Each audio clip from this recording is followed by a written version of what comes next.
எனக்கு அடுத்து முக்தார் குடும்பத்தோட காரில் கடத்தப்பட்டு, காரில் மிரட்டப்பட்டு அங்க வந்து இன்றைக்கு அவர் மீதும் வழக்கு பாய்ந்திருக்கிறது.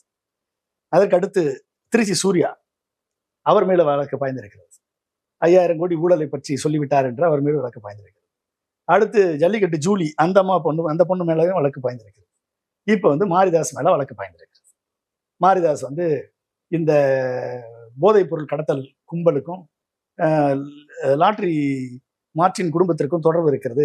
ஜோ மார்டின் என்பவர் வந்து ஈடியால் குறிப்பிடப்பட்ட ஜோ மார்டின் என்பவர் லாட்ரி குடும்பத்துடைய மார்டின் சம்பந்தப்பட்டவர் என்று அவர் சொன்னதினால் இன்றைக்கு வழக்கு அவர் மேல பதியப்பட்டு நீதிமன்றத்தினுடைய பார்வையில் அவர் விடுவிக்கப்பட்டிருக்கிறார். இப்படி இதுக்கெல்லாம் வழக்கு போட முடியாது அப்படின்னு, சரிங்களா?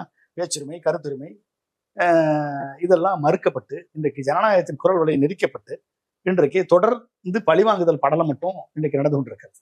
ஆட்சி முறை நிர்வாகம் நடத்துவதற்கு 6 மாசம் டைம் கேட்ட திரு விஜய் அவர்கள் ஓகே பழிவாங்குதலை தொடர்ந்து பண்ணி கொண்டு வருகிறார். ஆட்சி ஏற்ற 2வது நாள் முதல் குதிரை பேரம் நடத்தி குதிரை வேகத்திலே குதிரை பேரம் நடத்தி தன் ஆட்சியை தக்க வைத்துக் கொண்டு மைனாரிட்டி கவர்மெண்ட் நடத்தி கொண்டிருக்கக்கூடிய திரு விஜய் அவர்கள் இன்றைக்கு தங்கள் அரசை எதிர்த்து கருத்து சொல்லக்கூடிய கருத்துரிமையாளர்களை, ஜனநாயகவாதிகளை, யூடியூபர்ஸை இவர்கள் வந்து வழக்குகளை வைத்து மிரட்டி கொண்டிருக்கிறார்கள்.